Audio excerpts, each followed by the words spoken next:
Perkenalkan, nama saya Frilensia Putri Rontos dengan NIM 20111101158. Video ini dibuat untuk memenuhi tugas mata kuliah entomologi dan mikrobiologi kesehatan lingkungan dengan dosen Dr. Oxfriani Sumampo, SPI, Master Kesehatan. Jenis penyakit yang saya pilih yaitu penyakit diare. Menurut WHO, diare adalah kejadian buang air besar dengan konsistensi lebih cair dari biasanya dengan frekuensi 3 kali atau lebih dalam periode 24 jam. Diare merupakan penyakit berbasis lingkungan yang disebabkan oleh infeksi mikroorganisme yang meliputi bakteri, virus, parasit, protozoa, dan penularannya secara fekal oral. Diare dapat mengenai semua kelompok umur, baik balita, anak-anak, dan orang dewasa dengan berbagai golongan sosial. Berikut agen faktor terjadinya diare.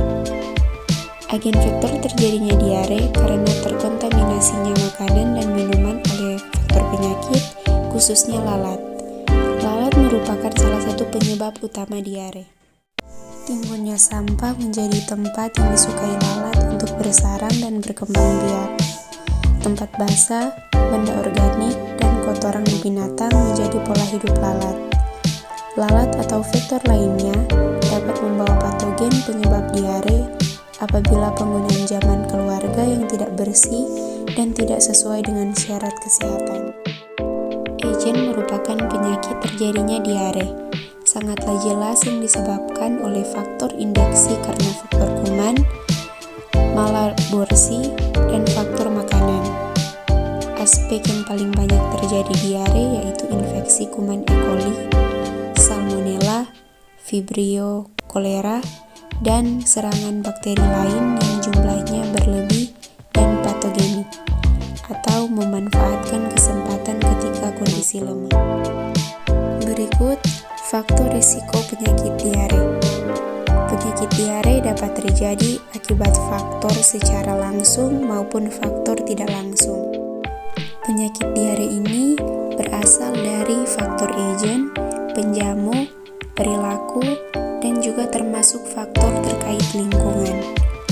Jika dilihat berdasarkan faktor penjamu, penyakit diare dapat disebabkan oleh bayi yang tidak mendapatkan ASI eksklusif selama 2 tahun, bayi dan balita mengalami kurang gizi, bayi dan balita mengalami penyakit campak, dan juga dapat disebabkan oleh imunodefisiensi. Faktor penjamu yang dapat menjadi sebab kejadian penyakit diare yaitu seperti misalnya personal hygiene yang buruk dan juga tidak tersedianya jamban yang layak pakai di rumah. Jika dilihat dari faktor lingkungan, penyebab terjadinya diare dapat meliputi pengelolaan sampah, sumber air yang bersih, dan juga fasilitas untuk membuang limbah. Apabila sampah serta fasilitas untuk membuang limbah tersebut tidak dikelola secara tepat, hal tersebut dapat mengakibatkan bayi maupun balita penderita penyakit diare dikarenakan sampah dan tempat pembuangan limbah merupakan tempat di mana lalat sebagai vektor hinggap yang kemudian lalat tersebut dapat hinggap di makanan yang bayi dan balita tersebut makan. Berikut rantai penularan penyakit diare.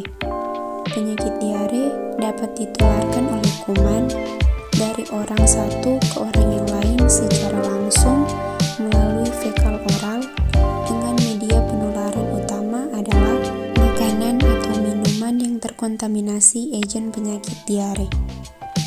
Penderita diare berat akan mengeluarkan kuman melalui tinja jika pembuangan tinja tidak baik dilakukan pada jamban yang tertutup, maka berpotensi sebagai sumber penularan.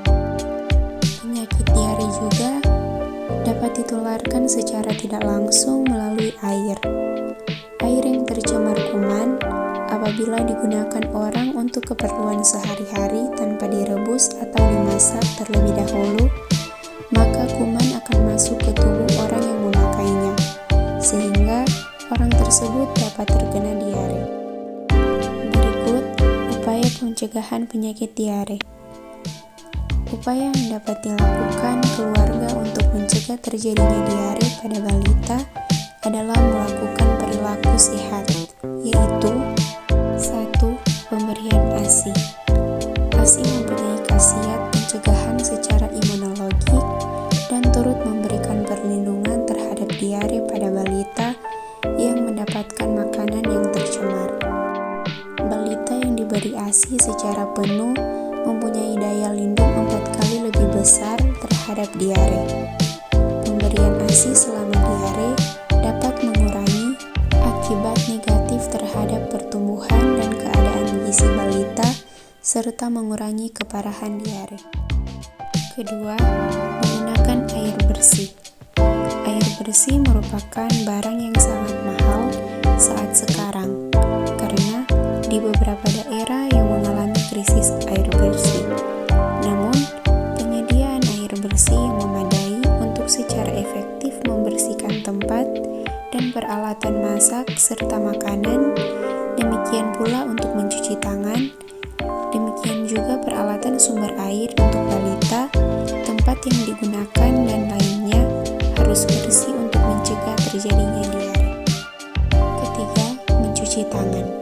Mencuci tangan dengan sabun, terutama setelah buang air besar dan sebelum memegang makanan dan minuman, merupakan salah satu cara mencegah terjadinya diare. Cuci tangan juga perlu dilakukan sebelum menyiapkan makanan, minuman, dan memberikan makanan kepada balita. Balita juga secara bertahap diajarkan kebiasaan mencuci tangan. Keempat, penggunaan jamban keluarga harus mempunyai jamban yang memenuhi syarat kesehatan, selalu dibersihkan secara teratur.